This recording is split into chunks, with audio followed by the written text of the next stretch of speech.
Good morning and welcome to the Maryland Public Service Commission's administrative meeting for January 5th, 2022. Happy New Year to all of our viewers today. Obviously, in light of Governor Hogan's emergency order yesterday and the resumption of masks in state office buildings, we are masked today. I recognize that since the beginning of last month, 1 in 25 Marylanders, that's about a quarter million citizens, have contracted the virus via a positive test. So we're continuing to take this pandemic very seriously. However, the business of the commission does march on, and I'm very proud of the commission staff over the course of, we're now going into our third year of this pandemic. As we begin today, I'd like to recognize a new employee that started with the commission. Her name is Jamie Bergen. She is now our dockets manager in the dockets room up here on the 16th floor. She's a graduate of Mount St. Mary's College with a degree in psychology and a minor in sociology. She's a native Baltimorean, and we wish her welcome her to the PSC family, and look forward to working with her as she becomes the new dockets manager here. We'll begin with approval of the minutes from our last meeting on December 22nd, 2021. All in favor, please say aye. Aye. The meeting minutes are approved. Good morning, Mr. Secretary.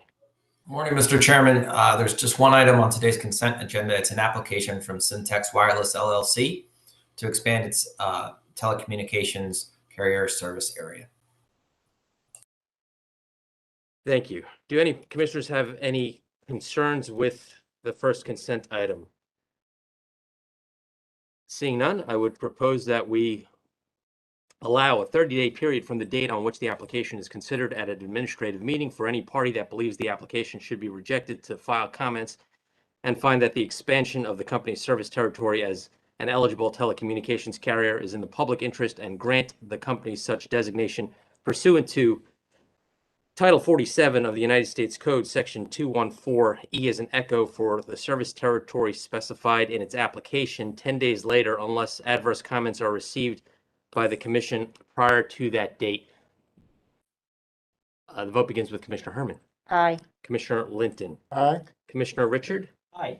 I vote aye. The motion is approved. Mr. Chairman, item number 2 on the administrative agenda is a request from Forefront Power LLC for a waiver of the operational deadline to begin commercial operations on various community solar projects. On this item for staff, we have Catherine Moriarty, and for the company, Eric Wallace, Kelsey Crane, and Brian Malazewski. Thank you. Good morning, Ms. Moriarty. Good morning, Mr. Chairman and Commissioners. Catherine Moriarty on behalf of staff. By letter dated November 12, 2021, Forefront Power LLC with its subsidiaries FFP-MD GA25 LLC, FFP-MD PR24 LLC, and FFP-MD PR97 LLC, together the applicants, request that the Commission grant a limited waiver and extension of the 36-month operational deadline for the Community Solar Energy Generating Systems, also known as CSEGS, in COMAR 20.6203.04C, and an extension for these 3 projects. The applicants are subscriber organizations participating in the Commission's pilot program for community solar energy generating systems pursuant to Public Utilities Article Section 7-306.2, as well as the Commission's regulations implementing the pilot program in COMAR Title 20, Subtitle 62. Each of these 3 projects is 2 megawatts in size and in the open category. Specifically, Forefront requests an extension for its FFP-MD GA25 project in Garrett County, located in the Potomac Edison Company service territory from the current deadline of January 11, 2022 until February 28, 2022, an approximate 6-week extension, and an extension for its FFP-MD PR24 and FFP-MD PR97 projects in Prince George's County, located in the Baltimore Gas and Electric Company service territory from January 14, 2022 and January 15, 2022, respectively, until June 30th, 2022, an approximate 6-month extension. All permitting is accomplished, but certain supply chain disruptions have delayed the delivery of necessary components for final construction. Under COMAR 28.62.0104, the Commission may waive a regulation in the subtitle for good cause shown. Forefront has invested significant time and capital in the development of these CSEGS projects, and on page 4 and 5, the applicants have displayed the construction progress to date. Staff has reviewed the filings and concluded the applicants has met the requirements of COMAR 20.67.0204, and staff recommends the Commission grant the waivers requested by the applicants. Staff is available for questions, and thank you for your time. Thank you, Ms. Moriarty. We'll turn to counsel for Forefront Power. And good morning, Chairman, Commissioners. Eric Wallace with the law firm Green Herlocker on behalf of Forefront and its subsidiaries named in this request. I'm joined today by Brian Malashevsky and Kelsey Crane, who are project managers with Forefront, and we appreciate staff's review and summary of the filing here. These projects are in construction, but we're delayed due to a supply chain issue, and the company went out and invested additional capital to expedite and try to alleviate some of the supply chain issues. And so right now, each of the project is well positioned to reach commercial operation within the requested extension. The materials for the GA25 project were delivered. That project has continued through construction and is ready to reach commercial operation by the end of next month. The other projects are still awaiting the delayed materials, but the delivery is scheduled for February, and that should give them enough time to finish construction and testing and finish their interconnection and reach commercial operation by the end of June. And so all of that information is included in our written filing here, but wanted to briefly explain the status of these projects, and we're here to answer any questions the commissioners may have. Thank you, Mr. Wallace. Do commissioners have questions? Seeing none, Mr. Wallace, it appears that you have good cause based on the circumstances outside of your control. I would move that we grant the requested waivers by Forefront Power LLC and its subsidiaries. The vote begins with Commissioner Herman. Aye. Commissioner Linton. Aye. Commissioner O'Donnell. Aye. And Commissioner Richard. Aye. I vote aye. The motion is approved. Thank you. Mr. Chairman, item number 3 is a proposal from Baltimore Gas and Electric Company to change its standard gas service line extension charge tariff for residential customers. On this item, we have Benjamin Baker and Lloyd Spivak for staff, and for BGE, John Frayne and Bev Sikora.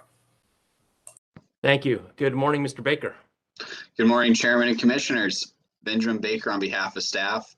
On November 18th, 2021, BG&E filed tariff revisions to increase the cost of residential gas extension lines greater than 150 feet.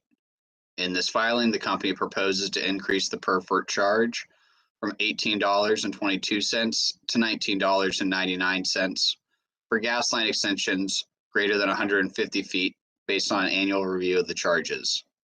For the residential gas extensions up to 150 feet where no main is required, no change is necessary based on the company's analysis, and the standard charge will remain zero. BG&E's analysis is similar to how the company has set the charge in previous years. After reviewing the underlying data from BG&E's analysis, staff believes it is appropriate to study if a change to BG&E's current practice for setting service extension charges for residential customers without a main is appropriate. As noted in staff's comments, the cost and form of the underlying charge appears to vary significantly by project, even though the fee was premised upon the idea that work for projects under 150 feet was similar. Staff believes the analysis requested from BG&E will help inform if an improvement to BG&E's practice is appropriate. Therefore, staff recommends the Commission direct BG&E to conduct the analysis requested by staff and file its proposal by September 1st, 2022, and accept the proposed tariff for filing with an effective date of January 1st, 2021. Thank you, and staff is available for questions. Thank you, Mr. Baker. Counsel for Utility. Good morning, Chairman Stanek and Commissioners. Beverly Sikora on behalf of BGE. I also have John Frame with me this morning. BGE has reviewed staff's comments. We haven't had a chance to dig into their analysis, but notwithstanding, BGE does not object to staff's recommendation that we take a fresh look at how we've been doing things. We've got several years of data, and we definitely are good with doing the requested analysis. Thank you, Ms. Sikora. Do commissioners have questions of the parties? Commissioner Richard? Just one question of Mr. Baker. Mike, you might want to hold that closer to you. Oh, sorry. First, I wanted to thank you for your analysis and recommendation. I thought they were very thoughtful and thought-provoking. With your recommendation, this is more of a process question. If we were to want to move forward with an approach for line extensions more in accordance with state policies, or particularly as they emerge, what would that process be? I mean, is it just one utility at a time as the tariff requests come in, or would there be another way to have maybe some more uniformity should a year from now and after the September report we want to go in that approach of again something more maybe appropriate for state policies as they emerge with with respect to climate change? Right. And thank you for that. I think we would have to take a more formal route and recommend companies come in if we wanted to do a universal review of service line extensions in the state. BG&E, I believe, is the only gas utility that shows up with any regularity to update their charge. As noted on, I believe it is page 7 of my write-up, I gave a high-level summary of what other utilities do.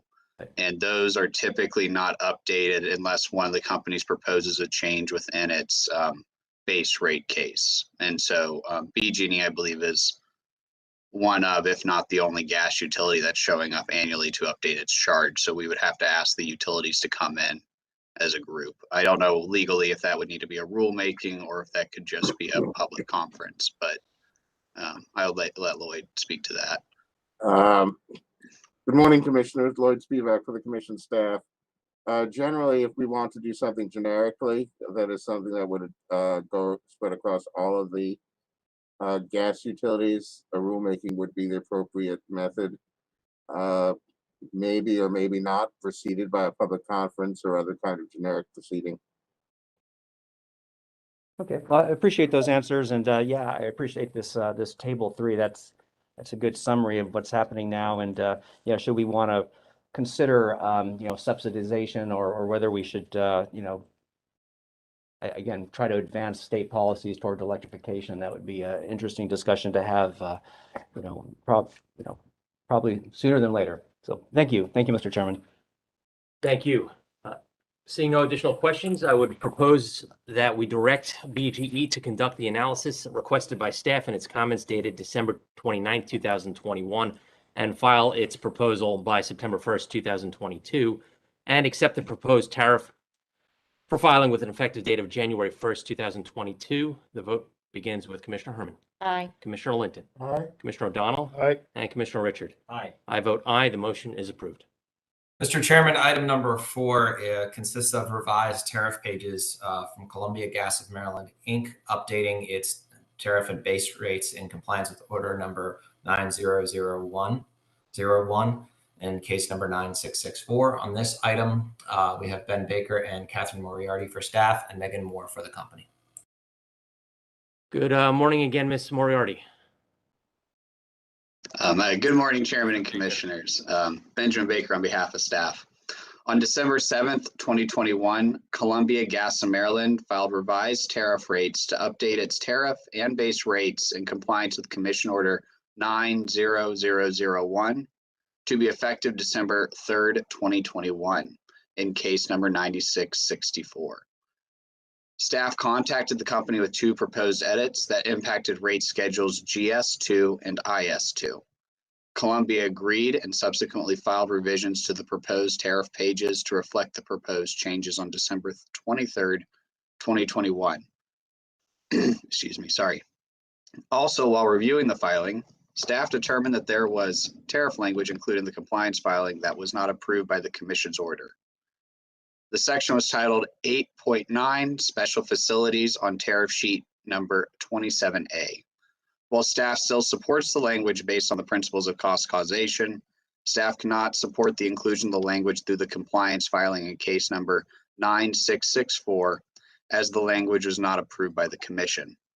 The company filed tariff pages on December 30th, 2021 that no longer includes the tariff language that was not approved by the Commission. Therefore, based on the filing made by Columbia, staff revises its final recommendation such that the Commission accept Columbia's tariff filed on December 30th, 2021 for filing with an effective date of December 3rd, 2021. Thank you, and we are available for questions.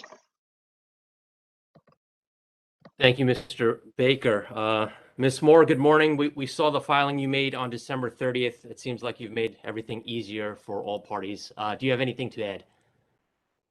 Good morning, Mr. Chairman and Commissioners. I just want to thank staff for working with us over the holiday season and being available during those days as well. So thank you. Thank you. Do commissioners have questions of the parties? Seeing none, I move that we accept the tariff revisions for filing with an effective date of December 3rd, 2021. The vote begins with Commissioner Herman. Aye. Commissioner Linton. Aye. Commissioner O'Donnell. Aye. And Commissioner Richard. Aye. I vote aye. The motion is approved. We have no additional items on today's meeting agenda, so today's meeting is now adjourned. Thank you.